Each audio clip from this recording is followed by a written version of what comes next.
সে যুদ্ধ চলতেছে, তারপরও দেখেন তেলের দাম বহির্বিশ্বে অনেক বেশি। আমার বাংলাদেশ কিন্তু এখনো তেলের দাম বাড়ায় নাই। এই যে তেলের দাম বাড়ায় নাই, সংকট সৃষ্টি করছে, এটা কারা? আমি মনে করি জামাত শিবির, তারা ভোট বাহিনী এমন ভাবে তারা এই দেশে সংকট সৃষ্টি করতেছে যাতে আমাদের সরকার বিব্রত হয়, বিপাকে পড়ে।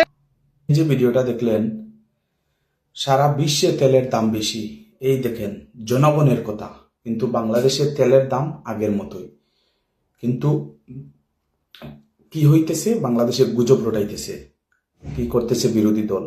সরকারের ভাবমূর্তি নষ্ট করার জন্য দেখুন তেলের দাম বেশি বলে গুজব ছড়াচ্ছে, জনগণকে বিভ্রান্তিমূলক একটা বার্তা দিচ্ছে। দেখুন, এটা শুধুমাত্র সরকারের ভাবমূর্তি নষ্ট করার জন্য। এটা কি ঠিক? আপনারাই বলেন, এটা কি ঠিক?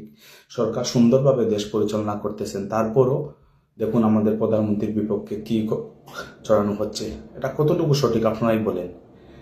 দেশ সুন্দরভাবে চলতেছে, এরপরও বিরোধী দল দেখেন কি করতেছে। এটা কি সঠিক? সুন্দরভাবে বিরোধী দলের দায়িত্ব তো শুধু বিরোধী কথাবার্তা না, সরকারের সাথে মিলিয়ে দেশটাকে সুন্দরভাবে এগিয়ে নিয়ে যাওয়া, পরিচালনা করা।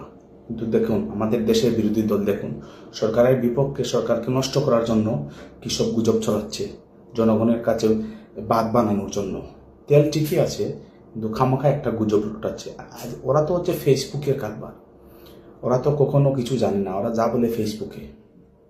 বিরোধী দলের কাজ যেসব ফেসবুকে গুজব রটানো।